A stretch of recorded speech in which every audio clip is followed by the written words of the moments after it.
Hello, and welcome to the Chevalier Sisters. And today's episode is Six of Crows Book Tea, where we will be talking and digesting Six of Crows.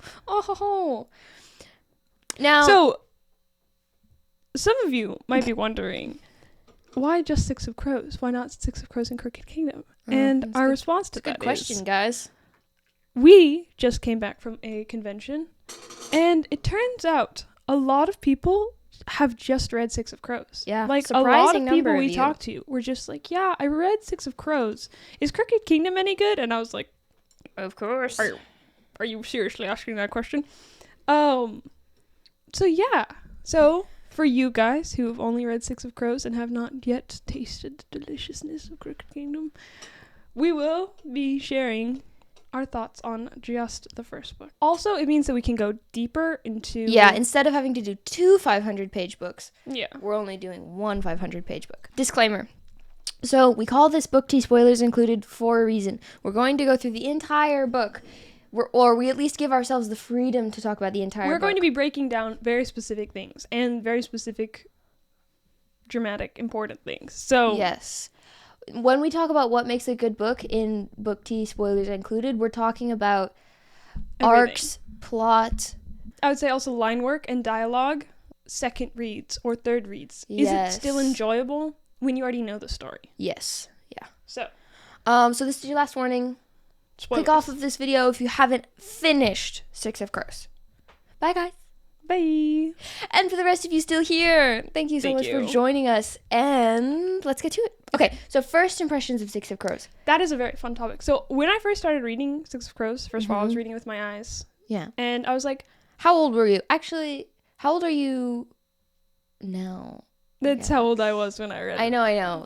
That's just Okay. for reference. So- What kind of... I was reading it. I am 15, almost 16. So I was just reading it. It was, I was fascinated by the world. I was fascinated by the first chapter being from a character who is not important. Like, so cool. I love that. This is delicious. It's just plain black tea. So yeah, I started reading it, and I'm gonna be honest, I didn't love it. I loved the whole not heist, sorry. Yeah, you Not didn't heist. even... It's... The whole, the gang debate thing where Kaz and that other guy were, facing off, and he was just, so cool. I love that introduction of Kaz. First of all, I also love how he was introduced through rumor from Inej's perspective, which was so fun. Yeah. I love rumors in books. But from that point on, he got Nina, and they both got Matthias. Wyland showed up. I was losing interest very quickly. Then we said we were going to do book tea about it, and I was like, you know what? I'm just going to read it. It's going to be great, and it is. It's so great. I actually was listening to the audiobook for a bit, and I was like, nah, I don't Okay, love the yeah, audiobook. from the sound of it, the audiobook, I'll play you a little bit of it, and I, who read it as a physical book, was disgusted. And not in a mean way to the audiobook reader. It's just so not how I hear Kaz, and how I hear Jesper, and how I hear Inej in my head. Yeah. And once I have that in my head, it's very hard for me to... If I start out reading a book as an audiobook, it's generally better for me, but because I had finished it. Yeah. So I found reading it with my eyes very enjoyable. I also love annotating, so that was super fun. But I found that I was reading it so quickly that I just didn't even need to annotate it. Yeah. It was such a fun read. Mm-hmm. And I think one of the great things she does with this book is balance fun and also plot. She never loses you Yeah. plot-wise, and she also is talking about a lot of really hard things, but it's never not fun. You Yeah. always I'm gonna... generally... There was a point in time, I think, I got around, this part of the book when I was just annoyed if it was anyone else aside from Kaz and Inej. But yeah, there's a part there where it's 10 chapters before yeah, you get another I cast. know, it was 100 something. We counted. It was 100 pages. It was 100 between pages each between cast. Kaz, and I was almost losing my mind. I read this book in 3 days at the beach a long time ago. I'm gonna be Years ago. honest. I love all the characters, so it didn't really annoy me it being different characters' perspectives. So, but one thing I am going to say, quick thing, because everyone's annoyed about it, and I'm not. Everyone is so annoyed that they are so young, and I'm gonna be honest. They kind of act like their trauma, like how serious their trauma is. Like, yes, is Matthias a total soldier dude? Yeah, but is he also raised to be a total soldier dude since he was like 7? Yeah. Is Inej like, you know, really quiet and also has a bunch of trauma? Yeah.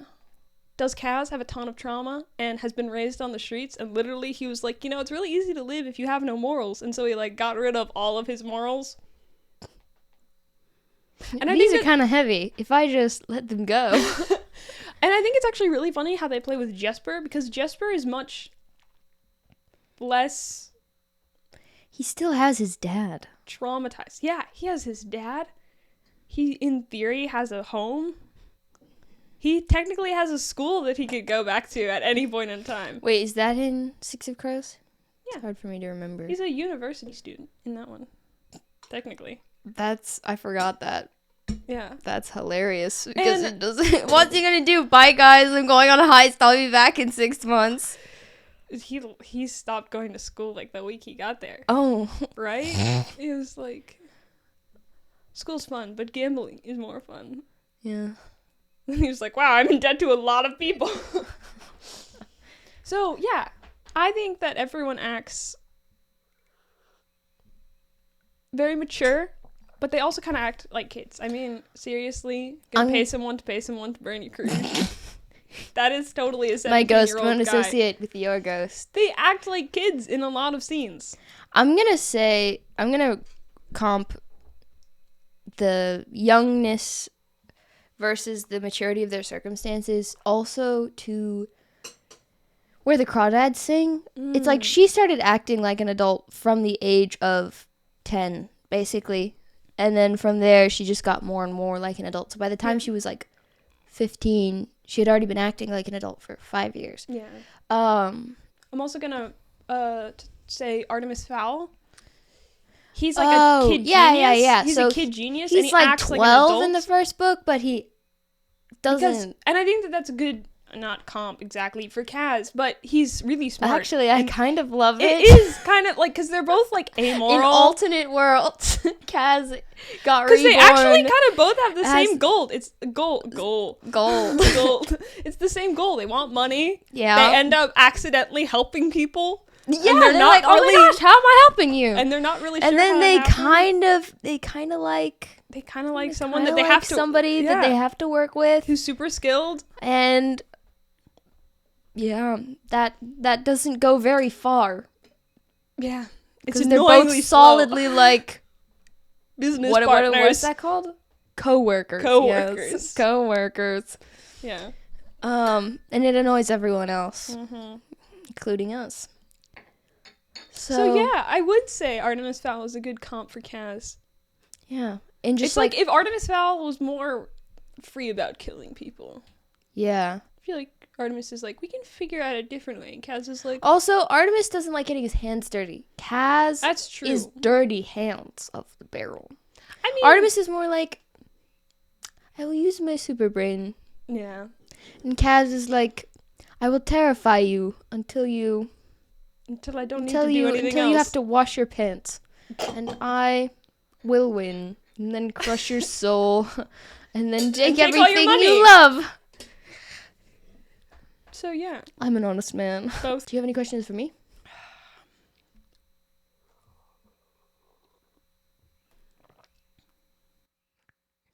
I'm gonna make that swallow really, really loud. So, Amin, what was it like reading it and then watching the show? I haven't seen any of the show. In one word, disappointing. I know a lot of people really love the show, and I haven't finished the show, so maybe it gets a lot better. But the show is also not finished, so it never got to put that little like period at the end. It never got to finish saying what it was going to say. And now I have like heard stories of what the show did differently than the book, and I do think they made some really cool decisions with the Kanej stuff. But I haven't watched it. even though a friend told me I should. Sorry, I will. Our friend just said to watch the Crow's parts and skip all the Shadow and Bone stuff. And that was kind of my thing. It was like, so clearly, as a 14-year-old reading this, I was like, this needs to be a gorgeous show with nothing else. It just needs to be this. Because I was very like cinematically minded, so I was like, this is how I would shoot this. The color scheme needs to be like this. The color editing should be really like, I can see the costumes. Dark. You can see the costumes. You can see the texture. her describing the glitter on the body of the acrobats and the street. Like everything is just so perfectly visual. It's right there. You can almost taste it. I really felt that, especially when they were in the ice court. Oh, I was like, I can feel these rooms. I can feel these clothes. They're like kind of scratchy and like very uncomfortable. Yeah, and I think because I could see it so perfectly, and it would have made an amazing show. Yeah, just so good.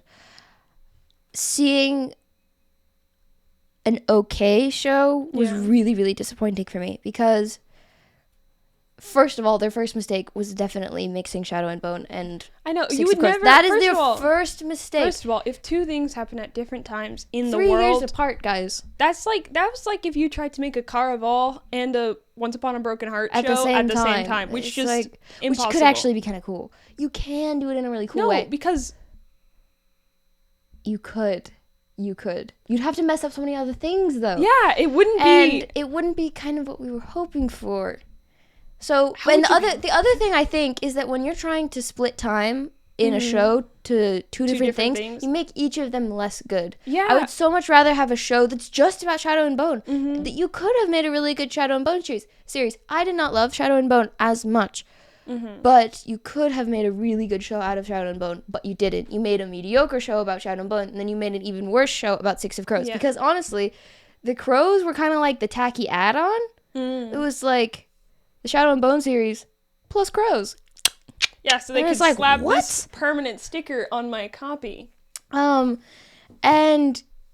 Kaz, Jesper, Wylan, Nina, Matthias. That's already so many characters. You don't need. They're not something you tack on. They're something you give an entire show to. I think that my thing especially is we already have so many perspectives in this book. So if you try and add perspectives. more, if you try to split that's already 6 pieces. If you give them half, you could have gotten rid 1/12 of characters in this, and it would still be super long. Yeah, I mean. Now, actually, speaking of different characters, we're gonna point out that there is one POV in this book that you don't get of the main Six Crows, and it has interesting effects. When you don't put in a POV, it means we are less connected to that character. Genuinely, you're less connected to the character throughout the entire book. And the thing I felt, okay, obviously, it's Wylan. None of you are surprised. Yeah.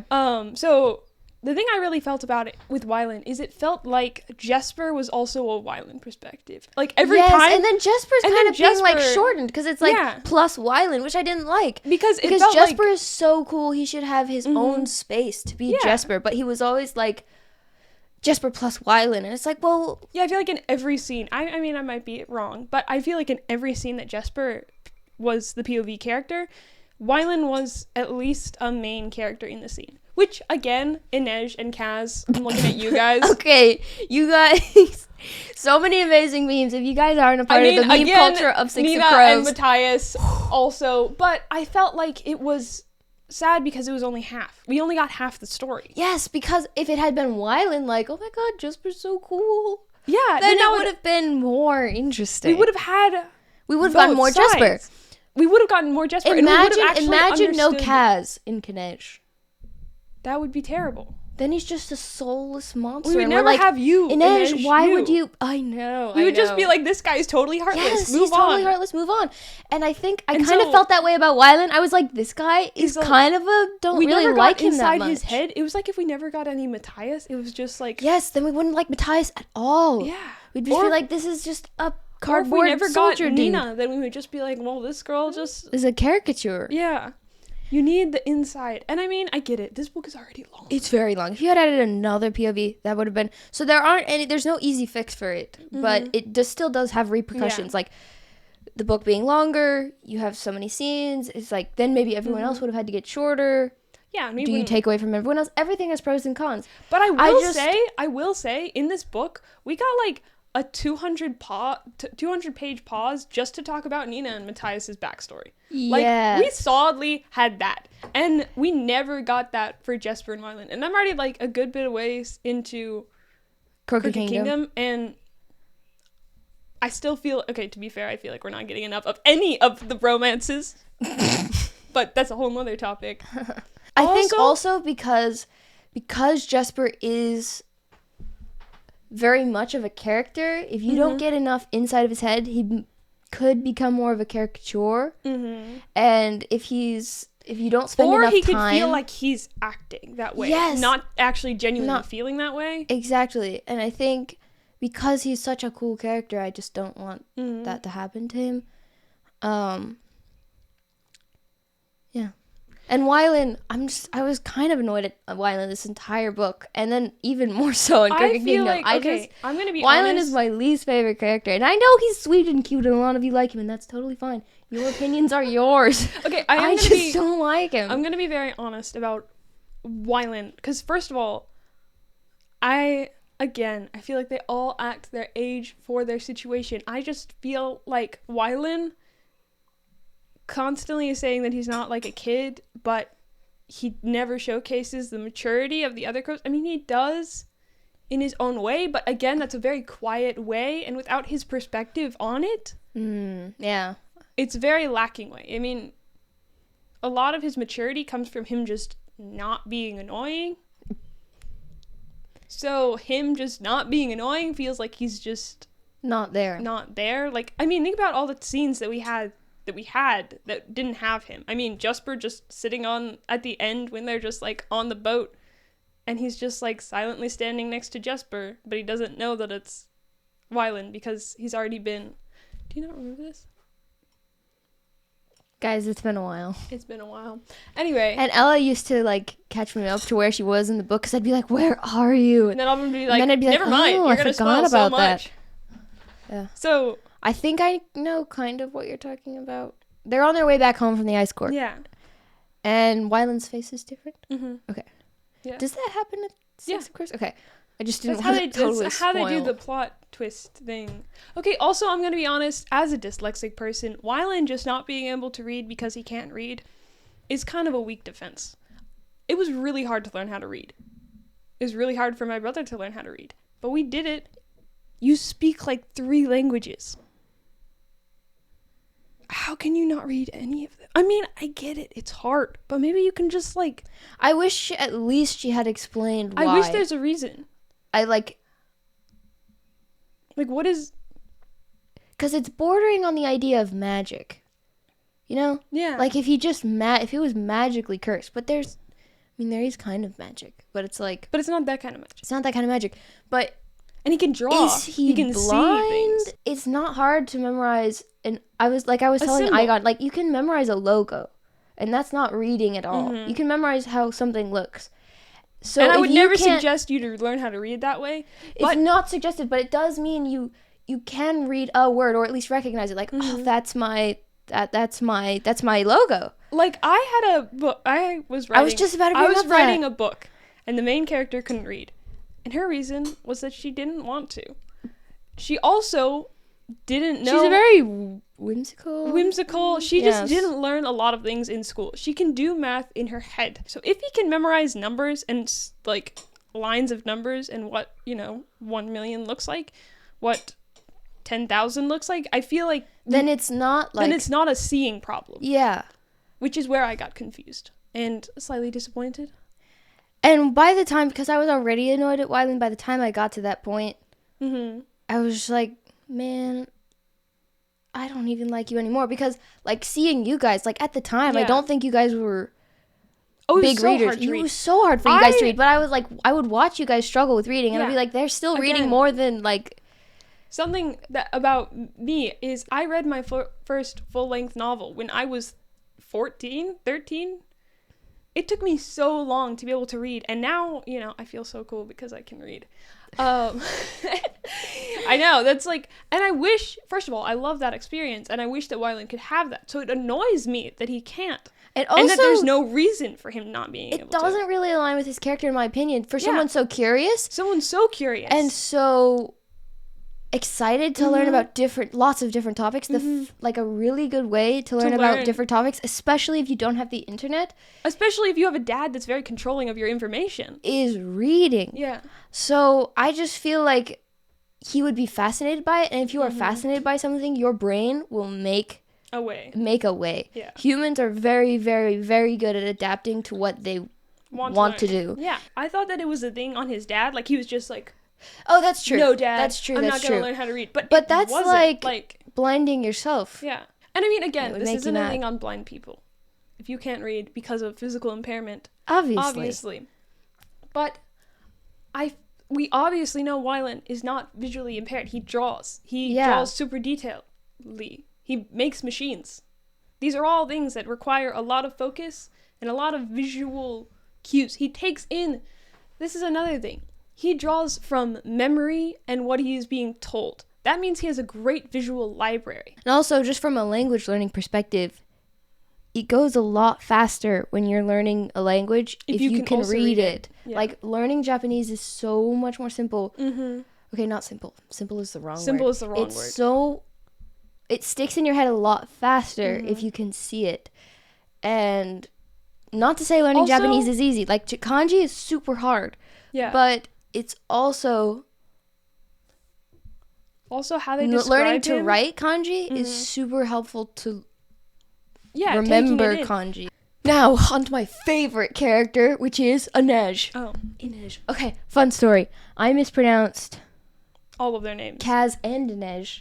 Because I was dyslexic. Yeah. So I actually read Inej as Inje for like most of the book.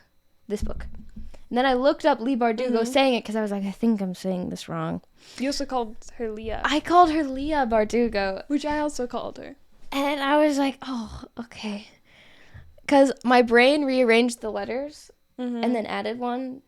Because I'm also dyslexic. So I got Wyland correct, which I was really happy about. Because in the video, I think Leigh was like, everyone doesn't know how to pronounce Wyland's name. And I was like, I know how to pronounce Wyland's name. I did that. And then she was like, and Kaz. And I was like, Kaz? What do you mean, Kaz? Because I had been reading it Kaz the entire book. So I was like, Kaz is my favorite. And I was telling Mom and Dad about this book, and they were like, Kaz? That's a weird name. And I was like, it's a great name. And they were like, are you sure it's not Kaz? Funny. And I was like, Kaz, that sounds horrible. I think it's kind of funny because Ka kind of sounds like what a raven makes. I know! So Kaz. It's such a, I don't know, I still like the name Kaz. It's kind of a fancy name. Kaz. Yeah, Kaz. It's also like kind of like Kaz, like because. Just Kaz. Kaz.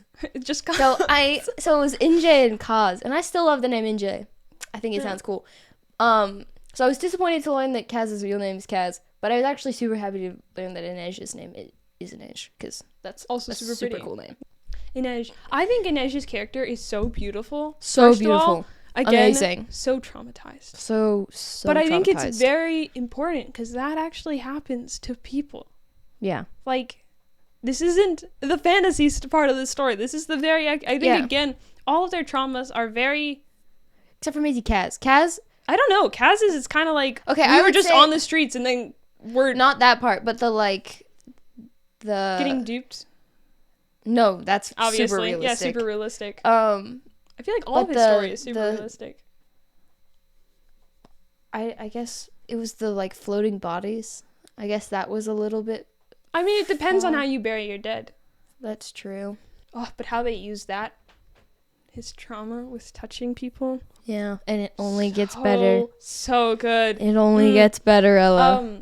So yes, all of their trauma feels so real. I mean, his trauma, his dad dying, them moving cities, them getting duped, getting sick, like all of these things have happened to people. Very real. Yeah. Yeah.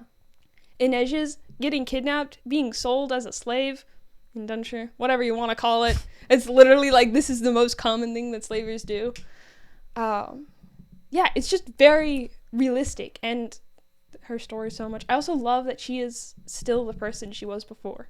And how that is like one of her, Yeah. you know, to grab my favorite line from her. I think while Kaz lost a lot of his morals, Inej Yeah, she kind of did the opposite. I mean, she still does a Kills lot of people, but she always, tells people stuff. But here it is. She was not a lynx, or a spider, or even a wraith. She was an Ejgafa, and her future was waiting above. she's so hopeful. She's so hopeful, which makes her and such a so powerful honest, character. and so her throughout the entire story, and how she incorporates the things her parents have told her, so beautiful. Oh my gosh, the whole thing about like so many boys will bring you flowers, and then her just being like, nobody's brought me flowers. We're all waiting, Kaz. Even you. Yeah. Kaz is over here like, I don't know, guys. I feel like I just stole your boat. No. That little boat of thought that was the boat of thought. The boat of thought. It's fine. It was a great quote. And my favorite Nina quote. I'll find it while you talk. Oh, yeah. I know exactly what quote she's about to pull up because she's been quoting it randomly. No, that one's actually from the other one. That's from Crooked Kingdom. Oh! I can't pull that one up. She's been quoting this random Crooked Kingdom Nina quote all the time. I am Nina on so many levels. I don't want to say want to be an Edge, but I want to be like an Edge. You want to have the soul of an Edge. The soul of an Edge. Because an Edge inspires me so much. And she did as me when I was a 14-year-old. An Edge is very inspiring. She is. Oh here my it is. Gosh. No, finish your Nina thought. I mean, you're not Nina. You're an Edge. No, Sorry. I was just gonna Edge is amazing. I love it. Sit in a pile of simp for a minute and just talk about how much I felt that whole scene of Inej getting stabbed and then Kaz coming to get her, and I was just like, yes. And then he said, I protect my investments. We were all like, my ship is sailing. Then it's burning. It's burning. But it was still sailing. Then they're both fleeing from the boat. But it was still sailing because he was still holding her and he was saying, I'll make other arrangements for you. And then he didn't talk to her for many days. Then I was annoyed at him. And then he was like, I need an excuse to talk to her. Hey, you know this plan? Yeah, I already know all of it. Well, I'm going to recap it because I really want to talk to you. I know. It's so sad. So sweet and sad. It's so sweet and sad. And that's the most annoying, beautiful thing about Inej and pretty much everyone. How the end, first of all, Inej, total boss for just being like, I can have you without your armor. Or not at all. And then him just being like, I'm working on it, okay? We'll get there. And then her just being like, and he's just like, fine, you know what? I'm gonna leave. So, Nina. Yeah, Nina. Nina is my favorite. Not my favorite. Kaz is my favorite. Wow, Kaz beats out Nina? I know. Wow. That's a special day. I don't know. Special character. Okay, Kaz. You love them differently. I love them differently. Yeah. Nina is me. Kaz is like... Is not you. Yeah. But everyone appreciates Kaz. I love Kaz so much because he's like so perfectly morally himself. Yeah. You know? Mm-hmm. I'm like, that is such a interesting morality. So anyway, Nina thought. Nina. It's such a long thing. Also, her dialogue. Best dialogue. I love her dialogue so much. I just wait for the dialogue moments. I'm just like, yes. I mean, look at that. First of all, that's just like short dialogue. Just a whole page of it. So good. I got sparkles all over this part because I love Nina and Matthias. But everyone's so stupid and no one's kissed yet. And I'm getting really annoyed. Sia, how does it feel? I don't know where to start. Yeah, it's hard. Despite her fatigue, she trotted ahead of him. That's it, isn't it? You don't want to like a Grisha. You're scared that if you laugh at my jokes or answer my questions, you might start to think I'm human. Would that be so terrible? I do like you. What was that? I do like you, he said angrily. She beamed, feeling a well of pleasure erupt through her. Now, really, is that so bad? Yes, he roared. Why? Because you're horrible. You're loud and lewd and treacherous. Brim warned us that Grisha could be charming. Oh, I see. I'm the wicked Grisha seductress. I will beguile you with my Grisha wiles. She poked him in the chest. Stop that. No, I am beguiling you. Quit it. She danced around him in the snow, poking his chest and stomach inside. Goodness, you're very solid. This is strenuous work. He started to laugh. It's working. The beguiling has begun. The Virgin has fallen. You are powerless to resist me. That is my favorite part. Yeah. And then it, continues. That is very yellow. It's so mean. And also, let's just break down this dialogue real quick. It's so good. Realistic. Yeah. It is, like, when you can write realistic dialogue, like, what are they, 16, 17? I don't even have to know who these people are. I believe what they're saying is what they would say. Mm-hmm. Also, it's very emotionally, I'm not going to say super complex, but that's what it kind of is. It kind of is complex. Because you see this guy who's fighting with himself because, he's meeting this girl who's not at all how he's been told this people group is, which again, is also very accurate in real life. I mean, people have been doing propagandized? Like when you're... Like propagandaized? Yeah. I don't know. Where to the point where people think that other people are inhuman. I mean, lots of parts of history. All the time, unfortunately. I think I love how Leigh Bardugo really goes into all of these things that happen in real life, like, that are really hard subjects. Yeah. But does them with such a delicacy and I think honesty. Care. Yeah. It's like, Matthias could easily have been, like, the bad guy. It's like, he's just the Nazi. And it's like... And I really appreciate how, I mean, again, if you have ever read... Book Thief. You will... It's so good. Because it's such an interesting perspective on, like, who is a Nazi. Will we get flagged for saying that? Back to what we're saying. There's this great quote by Matthias. I'll probably just grab it near the end where he's like, we're everyone's monster. Like, we're all someone's monster. Yeah. And I think she plays with that with everyone. Yeah. Every single person, except for maybe, like, Wyland.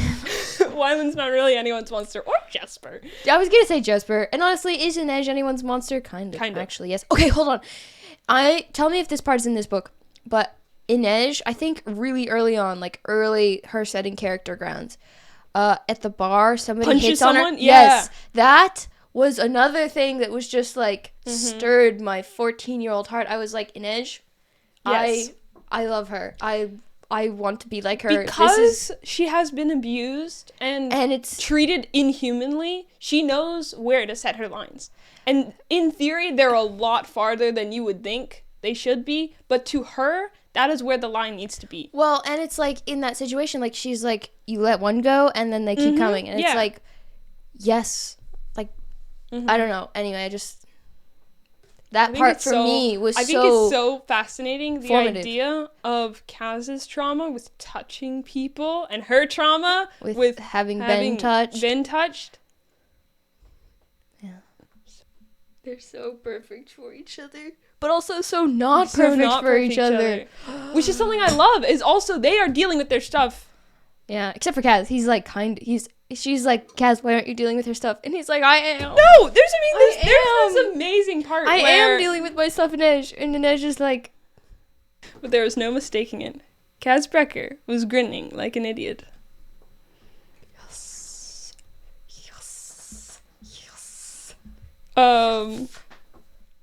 Everyone needs to grin like an idiot at their crush sometimes. I found it. What? The ache in his lungs was unbearable. He needed to tell her what? That she was lovely and brave and better than anything he deserved. That he was twisted, crooked, wrong, but not so broken that he couldn't pull himself together into a semblance of a man for her. That without meaning to, he'd begun to lean on her, to look for her, to need her. He needed to thank her for his new hat. Okay, but I wrote that's so Gabriel Core for me. The ending at to need her, I wrote Kaz 1% of the time, and he needed to thank her for his new hat. Kaz 99% of the time. Like, I love that idea. Like, he knows how broken and messed up and crooked he is. Yeah. And he's like, I am a terrible person, but I could maybe possibly be something better for you. And then she's just like, all right, then do it. And he's like, no! And And he's like, you know what? We'll try. Another And that amazing... is why I love Cass. That is why he's my favorite character. Yes. Okay, so this book is like a book of feels for me. Mm-hmm. Because, I don't know, I just read it at the perfect time in my young adulthood. I was just... Here, we can move. Hey, you read it like 4 years ago. 5, almost. Wow. No. If you were 14, then it's almost 6.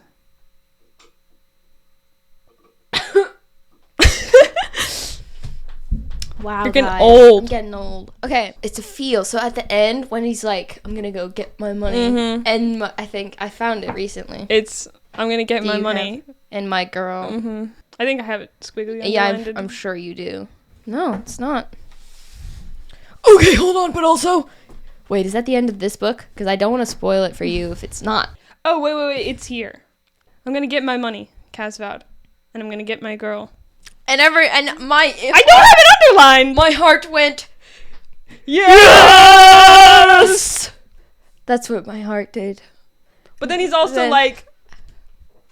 Doesn't matter if she's not my girl. No, I don't care. It's fine. Like, I can get another spider. And then there's just like, you could. He's like, please don't go. Please don't go. I would literally sacrifice the world for you. And she's just like, but would you give up your armor? He's like, not that part of the world. So at the end, Kaz comes face to face with Pekka. And makes a deal. He steals something. He pickpockets. Mm-hmm. Yes. Okay. At that part, I was just like, yeah. He pickpockets everything. Yes. He takes everything. His watch, his wallet, his... Here, let me see. Something, I don't know. But anyway, I was just like, oh, I was so hyped. I was so hyped at the like entire last act of this. Except when I was annoyed that it wasn't Kaz and Inej. Then the thought came to him. He reached for his wallet. It was gone. So was his tie-pin. And the Kalish? I pronounced it Kylish, but who knows? I could be wrong. The Kalish coin pendant he wore for luck. And the gold buckles of his shoes. Wondered if he should check the filling on his teeth. Yeah. Also, I love writing. The line writing. I'm gonna be so clever. Something that I found really funny was that he took the buckle of his shoes because previously Nina was like, "I wouldn't trust you to tie my shoes without stealing the laces." And he's like, "Brilliant! That is such a clever idea, Nina." Also, when did he do that? I don't know. It's just like. He just magic. He just a little bit of kazzle dazzle. He just comes up with like a bag of gold. He's just like, "Is this what you are looking for?" Yeah. So let's talk about line work for a minute. Hers is very honestly, it's pretty straightforward and simple if I remember, but kind of reminds me of a little bit of Holly Black. I think it's better. They do different things. They do different things, but it's kind of similar in that they both execute very, very particular images with very few words. They're very good at creating intricate scenes instantly. I'm going to be honest. I think that Leigh is more delicate. Yes, I would agree. I would say that she like more paints it and sculpts it than just like...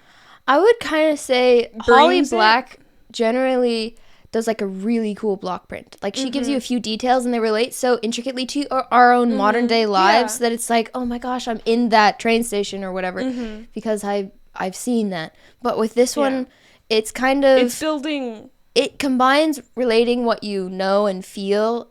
I think it's feel. That's the thing that I think Leigh does so well. I'm going to be honest, I don't think that Holly has the feels as much. I feel everything on the page. I mean, it might just be because I listened to both Cruel Prince and Stolen Air, and I'm reading this with my eyes. I read both. So I was able to put my own. Yeah. Like whenever I'm reading a Holly Black book and I'm like, man, this part is so good, it's generally when she's describing an environment, actually. Yeah. She's not using complicated words, it's not big vocabulary, except for diaphanous, because I don't know, diaphanous gets thrown in there. I have an enormous vocabulary, but I had to look up the word diaphanous when I was reading Queen of Nothing. I'd say that everything that she does, first of all, environments also. So I'm just gonna flip to a random page. Actually, I will say some of the Okay, not environments... super random. It's kind of random, like us randomly drawing words. It's like, no, I didn't like that one. Hey, we were very honest for the first draw. We weren't. Go watch our video on... Oi, oi, oi, oi, oi. Hold on.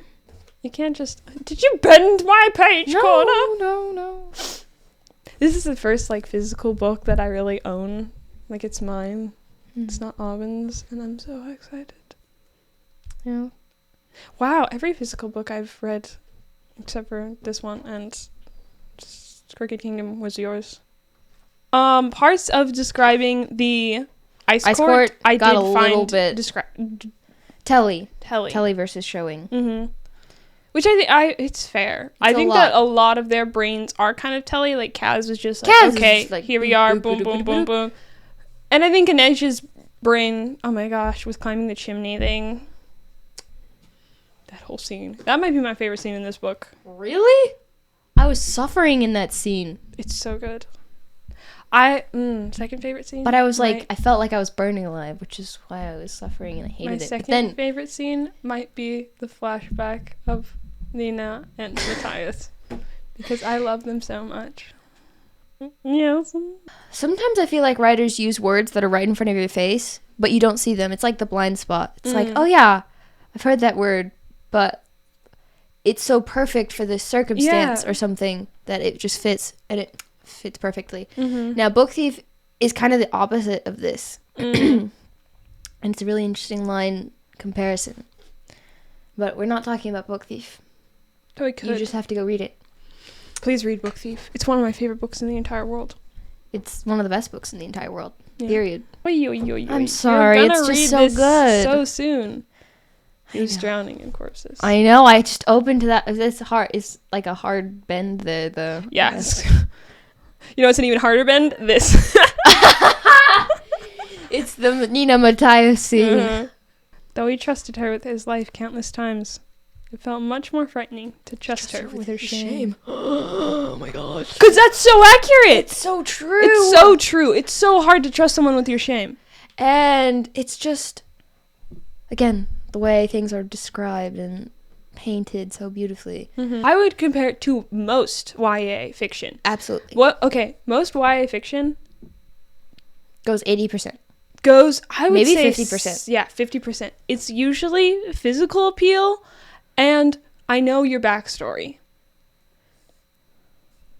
This book is like, oh, physical appeal and I know your backstory. Also, I've suffered with you. Also, I've joked with you. Also you annoy me. Like, you annoy me. Genuinely. Also, you've changed me. Also, I would die for you. Also, and we not disagree. In just like... Also, we disagree. Yes, that is my favorite thing, is they disagree. Everyone disagrees. Yes. Matthias and Nina fundamentally disagree about how the world was created, what is legally should be right, what is morally correct, what is, like, okay during war. Everything. Kaz and Inej disagree about religion. And essentially, a religion is just how the methods we try and figure out how the world works. Yeah, how the world works. Morality. Yeah. Reality. Money. Satisfaction. Joy. Yeah.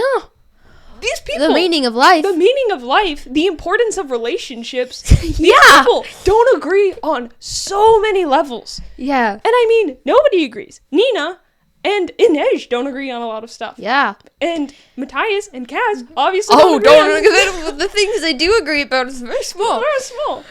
And I think in a culture where it's very much like, well, I have to know your values to know if I can respect you or be your friend. I think that them being friends, and even like knowing so and talking and arguing with such opposite views is another thing that makes this book feel so much like home, because it feels like this safe place you can go and crawl inside this book and know it's not going to be a fun journey. No, it's not going to be like, you're not going to agree with it. It's not a smooth ride. Yeah. It's not going to make you feel comfortable, but it does feel like home. It feels like something that's going to very rarely, I would say, I feel like stories are giving back to me. Yeah. In a super deep, meaningful way. Yeah, I feel generally, like feeling your emotional. Yeah, generally, I would say I'm mostly just entertained by books, which is fine. Entertainment is good. But But this felt like it's kind of like arguing with someone and then like giving them a hug, and it's just like, yeah, it's you so... and I think that's the beautiful thing, is they understand where the other person is coming from. And even if they didn't at the beginning, like Matthias and Nina, obviously, they were taught to literally not know where the other person is coming from. But they learn to. And they learn to appreciate, like, at the end, when Nina could have killed, like, literally all of the Fjordran soldiers, but Matthias is like, I was one of them. Yeah. Very shortly, like, a very short time ago. I was one of the people you are about to kill. And that's such a important thing to realize. It's like, going back to the Nazi metaphor, is they are also people. And that is a hard fact. And it is a terrible fact. An amazing movie if you want to feel beautifully devastated and also, like, just a glorious journey is Schindler's List. One of my favorite movies in the entire world. Yes, I do have odd taste. Thank you for noticing that. Schindler's List is very famous. It's very famous, but it's also a 3-hour trauma dump about World War II. I mean, I also love the original Romeo and Juliet. I mean, not the original. The 1997. The one that they actually used the original with Leonardo DiCaprio and... I forgot her name. Also, I find it fascinating because, you know, when Kaz got off the boat of dead people and he came back and he stole those ghost pants, like, that's another kid. That's another kid like him. Very recently, he was in nice new shoes and he was with his brother who had a nice new coat. Like, they were the appearing rich people. And he doesn't know what that kid is going through. He doesn't know if the kids that he was hanging out with were bullying him. He just knows that he was the last person in the pack and easy enough to punch and take his pants. Yeah, and I'd say... Go ahead, sorry. No, I just find it fascinating how every person is a human and a monster. Like, again, everyone's... And I'm not saying that some people should not face the consequences of their actions. Like, I'm not saying that the Fjordran soldiers shouldn't have died. But I am saying that I think Nina made a beautiful call in not killing all of them. Just for her own sake. I think that's a really interesting point explored in Burn Notice, for a little Burn Notice plug. It's like, well, it's kind of the, like, spy soldier thing. It's like, I do this because it's for my country. It's for this thing that I believe is good, but I do these horrible things to do it. And it's like, well, you did this thing that's really detrimental to this person who's just like you, but you're mad that somebody else... Anyway, it's just like, it's not that simple. It's not simple. Awesome. And even though the show is super repetitive, it has this deeper question at the center of the show, which does make it an interesting watch. Who are you fighting for?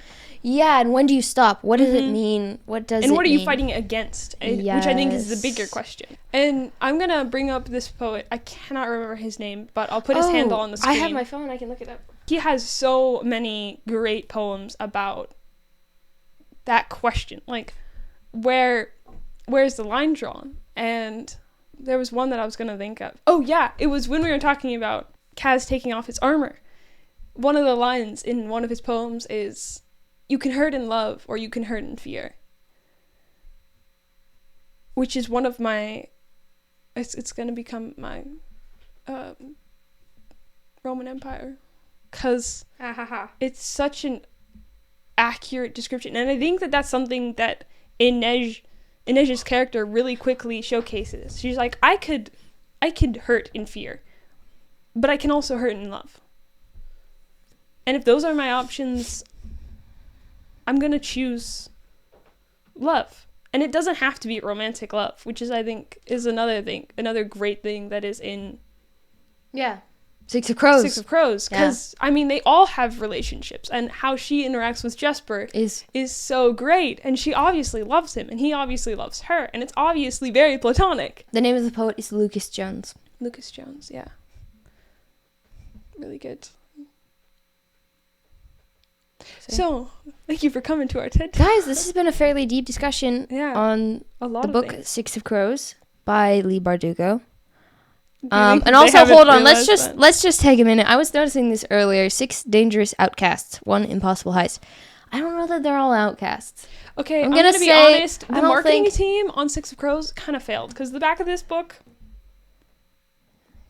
I'm gonna be honest, it's kind of disappointing. It's not a very Six of Crows typeface to me. It doesn't scream Six of Crows. It screams. And if you're gonna be in the comments, like, it's not a typeface, it's a font. Yes, it's a typeface. Font is bold, italics, black. Okay. Updates about stuff. Life. Yeah, because we're just hanging out. We are currently crazy busy editing my book. Specifically our target goal 5,000 words a day. Yeah, of editing. So like 2 Which to 3 we still chapters. Have to do. After this video, we're just gonna like drink more tea and then edit for like 3 more hours. Yeah. Also, you need to draw cover art. I need to draw cover art. Finish your manuscript. Finish my manuscript. and then. Yeah. It's only like 3 things, guys. We also need to edit this video, post it, and then... We always end up complaining about our work, but we actually really enjoy it. We love our work. It's just so much, and we feel vaguely overwhelmed. Constantly. So, you are now that's why we talk about it, to like try and conceptualize it. But it's going to be great, guys. I cannot wait. I cannot wait to share my book with you. And, cannot wait to have a book tea about Hearts and Stones. Oh, yes. Hearts and Stones is my book if you don't know that. Again, reminder is we are going to be at Once Upon a Con this August. So if you want to buy your tickets, you should buy them now. We have a panel. We're going to basically be doing a writing advice. Yeah. But in front of you guys, so you can ask questions. So it'll be super fun. We'll also be at the fantasy ball portion, so you can catch us there. Mm-hmm. And we'll have a booth. We'll have 2 booths in the author alley. We love you guys. Yeah. And thank you for being here. Yeah. Also, thank you, Leigh Bardugo, for all your coolness. A great book. Bye.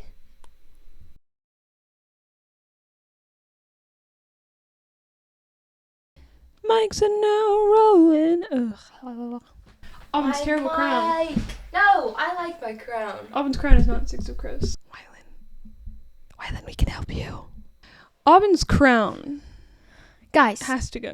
It doesn't have to go. It will go. You'd have to come over here, come across the table and take it from me. Here it is.